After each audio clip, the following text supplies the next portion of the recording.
மக்கள் நிருபர் நேயர்களுக்கு வணக்கம். இந்த கடந்த 2-3 நாளா பார்த்தா தேதிமுக தலைவியா இருக்காங்களே பிரேமலதா, இப்ப புலம்பி தீர்த்துக்கிட்டு உட்கார்ந்து இருக்காங்க. இப்போ இந்த பீஸ் கோயல் கடந்த வாரம் அதிமுக பாஜக கூட்டணி பத்தி பேசுறதுக்கு சென்னை பேச்சுவார்த்தை நடத்தினாங்க.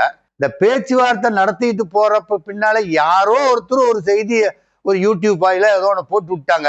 அதிமுகவுக்கு 170 தொகுதியும், பாரதிய ஜனதா கட்சிக்கு 23 தொகுதியும், பாட்டாளி மக்கள் கட்சி அந்த 2 பேரும் ஒன்னா இருக்காங்க இல்லையா, அன்புமணியும் ராமதாசும் சேர்த்து இருக்கிற கட்சிக்கு மொத்தத்தில் 23 கொடுத்துறோம், நீங்க இங்கே பிரிச்சுக்குங்க அப்படிங்கிற மாதிரி 23. தேதிமுகவுக்கு 6 தொகுதின்னு சொல்லி ஏதோ ஒரு யூடியூப்ல ஒரு செய்தி வந்துருச்சு. இந்த செய்திய பிரேமலதா என்ன சொல்றாங்கன்னா, தற்சமயம் அதிமுகவும் பாஜகவும் தான் கூட்டணியில் இருக்குது. தேசிய ஜனநாயக கூட்டணியில யாருமே கூட்டணியில் இல்ல, நாங்க முன்ன கூட்டணியில் இருந்தோம், இப்ப கூட்டணி பிரிச்சுக்கிட்டு வந்துட்டோம், அதனால எங்களுக்கும் அந்த கூட்டணிக்கும் எந்த சம்பந்தமும் இல்லை என்று இப்ப சொல்லி கொண்டிருக்கிறாங்க. இப்போ அந்த கருத்தை வெளியிட்டவங்க அழிஞ்சு போயிருவான்னு சொல்றாங்க. இந்த கருத்தை அதிமுக வெளியிட்டுதா இல்ல பாரதிய ஜனதா வெளியிட்டுதாங்கிறது இன்னும் முடிவு எட்டப்படவில்லை. இந்த சூழ்நிலையில இந்த மு.க. ஸ்டாலினுடைய மருமகன் சபரீசன் இருக்காங்க இல்லையா, அவர் இன்ஸ்டாகிராம்ல என்ன பதிவு போடுறாருன்னா, இந்த இவங்க பேசிட்டு போனத அதை பத்தி என்ன சொல்றாருன்னு சொன்னா, 170 தொகுதி அதிமுக, பாஜக 23, பாமக 23, தேதிமுக 6. அவங்க போட்ட பீஸ் கோயல் பேசிட்டு போனதை பத்தி அவர் இன்ஸ்டாகிராம்ல பதிவு போடுறாரு. அது பெரிய வைரல் ஆயிருச்சு. அவரு என்ன நோக்கத்துக்காக போட்டாரு தெரியல. அதிமுக எல்லாம் கொச்சியில் கூட்டணியில் யாருமே கிடையாது, அடிச்சுக்கிட்டு போட்டுங்கிற மாதிரி போட்டாரு என்னன்னு தெரியல. ஆனா பிரேமலதா இப்ப என்ன சொல்லிட்டு இருக்காங்கன்னா, இது பேசுனவங்க இந்த பொருளை யாரு கலைப்புட்டாங்கன்னு தெரியல, இத சொன்னவங்க அவருடைய உள்ளக்கம் திமுக தான் சொல்லி இருக்குதுங்கிற மாதிரி அவர் சொல்லிட்டு தெரியுறாங்க. இப்போ அவங்க அழிஞ்சு போயிடுவாங்கன்னு சொல்றாங்க. இந்த கட்டம் இப்படி இருக்கட்டும். இவங்க என்ன சொல்றாங்கன்னா, பிரேமலதா, நான் ஜனவரியில கடலூர்ல இவங்க கட்சி கூட்டம் போடுறோம், கூட்டம் போட்டு அந்த கூட்டத்துல தொண்டர்கள் எல்லாம் என்ன சொல்றாங்களோ அந்த தொண்டர்கள் கருத்துப்படிதான் நான் கட்சி கூட்டணி முடிவெடுப்பேன் அப்படின்னு சொல்றாங்க. 2011 விஜயகாந்த், புரட்சி கலைஞர் விஜயகாந்த் தன்னுடைய தேசிய திராவிட முற்போக்கு கழகத்தை அதிமுகவோட இணைச்சாங்க. அதிமுகவோட இணைச்சு 41 தொகுதியில போட்டி போட்டு 29 தொகுதியில் ஜெயிச்சாங்க. ஜெயிச்சது மட்டும் இல்லாம அந்த சட்டசபைக்கு எதிர்கட்சி தலைவரானாங்க. அந்த அளவுக்கு கட்சியை வளர்த்தி வச்சிருந்தாங்க. ஆனா இப்போ இந்த பிரேமலதா கட்சிய பிரேமுக்குள்ள அடக்கிருச்சுங்க.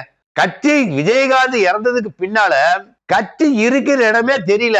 இப்போ தமிழ்நாடு முழுக்க இருக்கக்கூடிய ஓட்டு சதவிகிதம் விஜயகாந்த் கட்சிக்கு 2% தான் எல்லாருமே சொல்லிட்டு இருக்காங்க. இப்ப சீமான் கூட 8% வச்சிட்டு இருக்கிறாரு. அப்படி இருக்கிறப்போ இவங்க மிக குறைந்த ஒரு வாக்கு வித்தியாசத்தை வச்சுக்கிட்டு என்ன கூட்டணியில எங்களுக்கு தொகுதி உடன்பாடு வேணும், தொகுதி உடன்பாடு வேணுங்கிறாங்க. இவங்களுக்கு தொகுதி உடன்பாடு கிடையாதுங்க, தொகை உடன்பாடு தான். யார் எச்சு கொடுக்குறாங்களோ அவங்க கிட்ட தான். இவங்க ஆத்துல ஒரு கால் சேத்துல ஒரு கால் வச்சுக்கிட்டு தான் பேச்சுவார்த்தை நடத்தினாங்க. திமுகவட்டையும் பேச்சுவார்த்தை நடத்துவாங்க, அதிமுகவட்டையும் பேச்சுவார்த்தை நடத்துவாங்க. யாரு பணம் அதிகமாக கொடுக்கின்றார்களோ அவங்களோட போய் சேர்றதா சொல்லி இப்ப பிரேமலதா தன்னுடைய முடிவை எடுத்துக்கொண்டிருக்கின்றது. விஜயகாந்த் இருக்கிறப்ப அப்படி இல்லை. விஜயகாந்த் கொள்கைக்காக கட்சி நடத்தினார். விஜயகாந்த் நடத்தின கட்சியினுடைய விதத்துக்கும் மிலிட்டரி கேம்ப் மாதிரி விஜயகாந்த் கட்சி நடத்தின கேப்டன் மாதிரி இருந்தார். ஆனா பிரேமலதா என்ன பண்ணிருச்சுன்னா, கட்சியை கெடுத்து குட்டி சேவரு வண்டி கட்சியில என்னன்னு தெரியாத காய்ப்போச்சு. இப்ப எந்த கட்சியில கூட்டணி சேர்றதுன்னு யாருமே பிரேமலதா வான்னு வெத்தலாவை வச்சு கூப்பிடல. அதிமுக மட்டும்தான் கூப்பிடுதா ஒழிய பாரதிய ஜனதாவெல்லாம் விஜயகாந்த் கட்சி வான்னு கூப்பிடல. இவங்க அதிமுக கூட்டணி சேர்ந்ததுதான் தேசிய ஜனநாயக கூட்டணி இருக்கிற மாதிரி கணக்கு. ஆனா இப்போ 2 கட்சி தான் கூட்டணி பேசுச்சு, எங்களுக்கும் அந்த கூட்டணி பேசுக்கும் எந்த சம்பந்தமும் இல்லை என்று இப்ப பகிரங்கமா அறிக்கை விட்டுட்டு இருக்கிறாங்க. இவங்களுடைய எண்ணம் இந்த தமிழக வெற்றி கழகத்தினுடைய விஜய் இவங்களை கூப்பிடுவாங்கிற வார ஒரு சுச்சுவேஷனை கிரியேட் பண்ணிட்டு இருக்கிறாங்க. ஏன்னு சொன்னா, இந்த கேப்டன் அவர்கள் அவர் சினிமாவில் நடிச்சுதான் தளபதி விஜய் நடித்த படம் பூரா தோல்வியாவே போச்சு. எஸ்.ஏ. சந்திரசேகர் தான் தளபதி விஜய் வச்சு நிறைய படம் இயக்குனாலும் தளபதினால விஜய்னால சினிமாவில் பிரகாசிக்க முடியவில்லை. அப்பொழுது சந்திரசேகர் விஜயகாந்தினுடைய உதவியை நாடுகின்ற பொழுது விஜயகாந்தும் தளபதி விஜயும் சேர்ந்து செந்தூர பாண்டி என்ற படம் நடித்ததுக்கு பின்னால்தான் விஜய் தமிழகம் முழுக்கும் பிரபலமானார். அந்த பிரபலமானதற்கு உதவி செய்தவர் விஜயகாந்த் அவர்கள். அதனால எங்க வீட்டுக்காரனாலதான் விஜய் தமிழ்நாட்டில் நிலைச்சு நின்னார் அப்படிங்கிற மனசை கணத்துல வச்சுக்கிட்டு இப்ப எங்களுக்கு நாங்க தாவேக்காவோட போக தயாரா இருக்கிறோம் அப்படிங்கிற மாதிரி மறைமுகமான கருத்துக்களை சொல்லி கொண்டிருக்கின்றார். உங்களை யாருமே சேர்த்த மாட்டாங்க, விஜய் அறைய சேர்த்த மாட்டார். நீங்க வேணா போய் கேட்டு பாருங்க.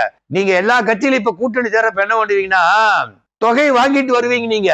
ஆனா நீங்க தாவேக்காவுக்கு போனீங்கன்னா நீங்க தான் தொகையை கொடுக்கணும். அந்த அப்பளவாய புஷி ஆனந்த் இருக்கா பாத்தீங்களா, காசு புடுங்கறத குறிக்கோளா இருப்பான். இப்ப தமிழ்நாடு முழுக்க என்ன பிரச்சனை ஓடிட்டு இருக்குது? ஒரு மாவட்ட செயலாளர் ஓட்டா 50 லட்சம், ஒன்றிய செயலாளருக்கு 25 லட்சம். இப்ப பணம் வாங்கணும்னுக்கெல்லாம் பணம் யாரு கொடுத்தாங்க அவங்களுக்கெல்லாம் பதவி கொடுக்கலீங்கனால தமிழ்நாடு முழுக்க இப்ப கொந்தளிச்சுக்கிட்டு இருக்கிறாங்க. இப்ப அதுக்கு உதாரணமா பார்த்து போனோம்னாக்கா இப்ப தூத்துக்குடியில அஜிதா அர்னல்ங்கிறவர் இப்ப அது பிரச்சனை கிளப்பிட்டு இருக்காங்க. இப்ப அவங்க தற்கொலைக்கு முயற்சிக்கெல்லாம் போயிருக்கிறாங்க. இப்போ அவங்க பணம் கொடுத்து உள்ளே விடல, பனையூருக்கு போயிருக்கிறப்ப உள்ள விடாத அவங்களை அடிச்சு முடிக்க வெளியே முடிக்க விட்டாங்க. இப்போ அங்க யாருக்கு வேற ஒருத்தர் சாமுவேல் ராஜாங்க, எஸ்டிஆர் சாமுவேல் ராஜாங்கிறவரை அவங்க தூத்துக்குடி மத்திய மாவட்டத்துக்கு செயலாளரை போட்டாங்க. அப்ப அண்ணா திமுக போச்சு, அங்க சரவணன் ஒருத்தர் இருந்தாரு. திமுக டேவிட் செல்சன் ஒருத்தர் வந்தாரு, அவரும் அந்த குடிச்சவர் வண்டி விட்டாங்க. இப்ப இதுல போட்டதுல சாமுவேல் ராஜாங்கிறவரு கிறிஸ்டியானிட்டி சேர்ந்தவர் தான். அப்பவும் எனத்தோட சேருன்னு சொல்லித்தான் அவங்களுக்கு புஷி ஆனந்த் அவர்கிட்ட பணத்தை வாங்கிட்டு இந்த மாவட்ட செயலாளர் பதவி போட்டு கொடுத்துருக்காங்க. இப்ப விஜயகாந்த் கட்சி விஜயோட போய் சேர்ந்ததுனாக்க ஏதோ விஜய் பார்த்து நடிக்கிற காலத்துல நமக்கு உதவி செஞ்சார் அப்படிங்கிற ஒரு காரணத்துக்காக வேண்டி கூட்டணி சேர்த்துச்சுனாக்கா ஒரு 2 சீட்டோ 1.5 சீட்டு தான் கொடுப்பாங்க. கொடுத்தாலும் ஜெயிக்கிறதுக்கு உண்டான வாய்ப்பு கிடையாதுங்க. தமிழக வெற்றி கழகமே தமிழ்நாட்டுல இப்ப தள்ளாடிக்கிட்டு இருக்குது. அந்த மாதிரி சூழல் இருக்கிறப்ப அதிகபட்சம் உச்சபட்சமா ஒரு 15% ஓட்டுக்கு மேல விஜய் வாங்க முடியாது. உதாரணத்துக்கு சொல்ல போடுவோம்னா மொத்த தமிழ்நாட்டுல 75% ஓட்டு தான் எப்பவுமே பதிவாயிட்டு இருக்கும். அந்த 75% ஓட்டு பதிவாயிட்டு இருக்கிறப்போ அதுல ஒரு 35% ஓட்ட யார் எந்த கட்சி ஜெயிக்குதோ அந்த கட்சி வாங்கும். திமுக ஜெயிச்சா திமுக 35, அண்ணா திமுக ஜெயிச்சா அண்ணா திமுக 35. இப்போ ரெண்டாவதா வர்றது 30% ஓட்டு தான் வாங்கும். அப்ப மொத்தம் 65% போயிடுச்சு. மீதி இருக்கக்கூடிய 12% ஓட்டு, இந்த 12% ஓட்டு தான் விஜய்க்கு வருங்கிற மாதிரி சொல்றாங்க. இப்போ திராவிட முன்னேற்ற கழகத்துக்கு தான் விஜயினுடைய கட்சி வருகை திராவிட முன்னேற்ற கழகத்துக்கு பாதிப்பு ஏற்படுகின்ற சூழ்நிலையில் இருக்கின்றது. திராவிட முன்னேற்ற கழகத்துக்கும் பாதிப்பு ஏற்படும், அதே சமயத்துல சீமான் கட்சிக்கும் பாதிப்பு ஏற்படும், விடுதலை சிறுத்தைகள் கட்சிக்கும் பாதிப்பு ஏற்படும். இப்ப திராவிட முன்னேற்ற கழகத்துக்கு ஒரு கடினமான சூழ்நிலையை விஜய் ஏற்படுத்தி விட்டு சென்றிருக்கின்றார். அதிமுக இருக்கக்கூடிய ஓட்டு வங்கி ஏற்கனவே அதிமுக ரெட்டலைக்கு போட்டவங்க அப்படியே ரெட்டலை பார்த்து போட்டு போனா இப்போ எவனா அடிச்சுட்டு போயிட்டு போறாங்க. இப்ப இவங்கெல்லாம் அப்படியே ஓட்டா அதிமுக 2026 ஜெயிக்கிறதுக்கு உண்டான வாய்ப்பு அதிமுக பிரகாசமா இருக்குது. அதிமுக ஏன் சைலண்டா இருக்குன்னு சொன்னா இப்ப 2 பேர் அடிச்சுக்கிட்டு உட்கார்ந்துருக்காங்க. இப்ப விஜய் என்ன சொல்றாரு, போட்டியே டிவிகேவுக்கும் டிஎம்கேவுக்கும் தான் போட்டின்னு சொல்லிட்டு இருக்காங்க. அப்ப களத்திலேயே இல்ல, மத்த கட்சி எல்லாம் களத்தில் இல்லைன்னு சொல்றாங்க. யாரு களத்தில் இல்லைன்னு சொல்றாங்க? அதிமுக களத்தில் இல்ல, பாஜக களத்தில் இல்ல, அதிமுக களத்தில் இல்ல, எந்த கட்சியும் களத்தில் கிடையாது.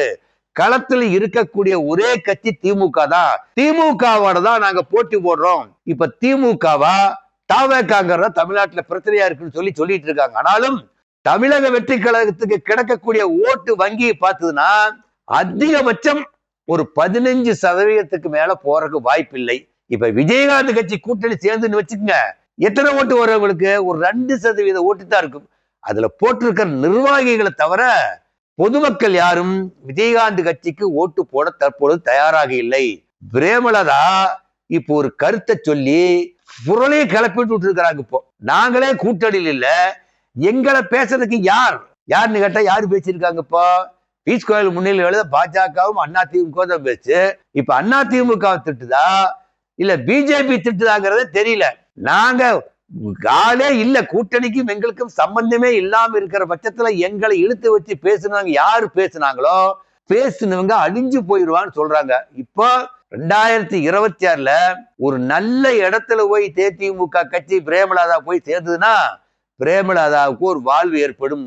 இப்படியே பேசிக்கிட்டு இருந்தாக்கா இவங்க கட்சி 2026 காணாத போறதுக்குண்டான வாய்ப்பெல்லாம் இருக்குது. நன்றி, வணக்கம்.